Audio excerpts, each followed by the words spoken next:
You're listening to Weekend Game Plan, brought to you by Mark Azerzer and Hagai Brenner with Vantage Realty. For residential, commercial, and revenue property expertise and results, call or text 514-772-0771.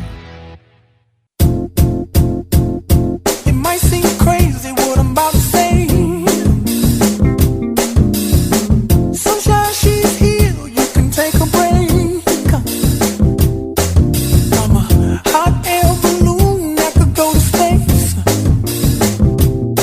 With the air, like I don't care, baby, by the way. Welcome back. Weekend Game Plan. I'm Matthew Ross. Dave Trentadue is here as well. Habs breakfast coming up at the top of the hour. We'll talk Lightning Islanders from last night, Vegas and Dallas tonight.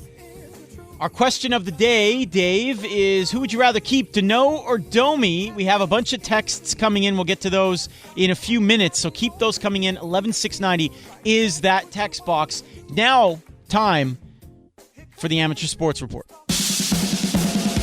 Weekend Game Plan gets out into the community with Suburban Newspaper sports editor Mark Lidbetter and the Amateur Sports Report. Sports at thesuburban.com is the email address for the weekly segment or for the weekly newspaper to reach. Mark, let's start, Mark, with some hockey.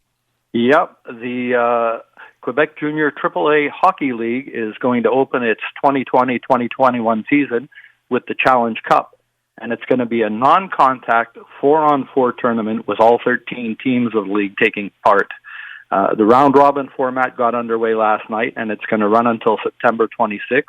Each team will play 6 games in the round-robin, 3 at home, 3 on the road. The semifinals are going to take place on Saturday, October 3rd, and the final will be presented on Saturday, October 10th. Now, there is something on the line as the winner of the Challenge Cup is going to earn a wild card spot into the playoffs. And the teams are going to be grouped into 3 divisions of 3 teams with 114 divisions. Fans can take in the action, but seating is limited to 250 persons per venue, and masks, of course, as you're inside. Now, the West Island Shamrocks will see if they can extinguish the Flames de Gatineau this afternoon as they have a 4 p.m. puck drop at the Pierrefonds Sportsplex. The league came up with this format to launch as they wait rival of Phase 6 by Hockey Quebec, where normal hockey can be played. And also of note for the league is that they have confirmation of their new commissioner, and it's Kevin Figsby, former coach of the Lions in Lac St. Louis, Concordia Stingers, and an extensive background of experience with Hockey Canada. Also drove the Zamboni at Montreal West Arena back in the day when he was in college. But it's an interesting league in this format. You know, it's going to be wide open hockey. Oh, that's always fun. All right, Mark, what do we got on the diamond? Well, it's been a compressed season for baseball, but the champions of the League Baseball Intercity Metropolitan are going to be crowned over the weekend. Play got underway last night for the Mosquito, Pee-wee, and midget categories with the start of their best-of-3 series. And the Lac St. Louis Orange Tigers are involved in the Bantam and midget finals as they both face the Longier Jeune Elites in their series. And last night, the midget Tigers were edged 4-3 at home by the Elites.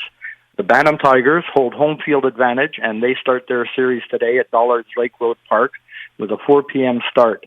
And the Bantam Tigers had an impressive statement in their semifinal win over Laval Associé as they had their hitting shoes on, dropping the league champion Associé 13-3 to advance. Winning pitcher Nat Senecal was solid on the mound, but he also helped his cause with a 2-run triple in the bottom of the 4th. And when they were trailing Laval 3-2 in the bottom of the 3rd, Jacob Wallace launched a monster shot over the center field fence for a 3-run homer, delivering the lead that the Tigers would continue to build on. What's really impressive, though, in this season is that the Longier Elites program, they're having a great campaign, and they have teams in all 4 finals, Mosquito through midget.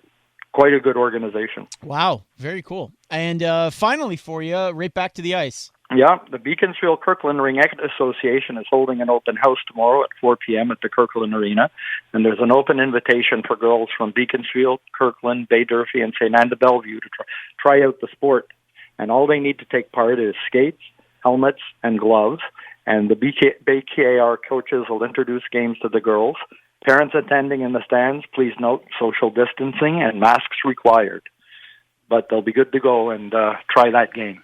All right. Well, where are you off today? Going to check out a good football rivalry. You've got a trio of games today. Mosquito, Pee-wee, Adam Mosquito and Pee-wee, LaSalle versus Lakeshore over at Parc des Benevol. And I think I'm going to see the bit of the West Island Junior AAA hockey game this afternoon. All right. Very cool. Enjoy it all. sports@thesuburban.com is the email address for Mark. Thank you, Mark. My pleasure. And, man, the Raptors had more turnovers than Cantor's Bakery last night. Okay. All right. Yeah, he was saving that one. It's Weekend Game Plan here on TSN 690. Hour number 2 upcoming. We'll have Dwight Walton in for some basketball talk. Up next, the fantasy editor of NHL.com helps us go through what happened last night in the NHL and what will happen tonight. Rob Reese joins us next.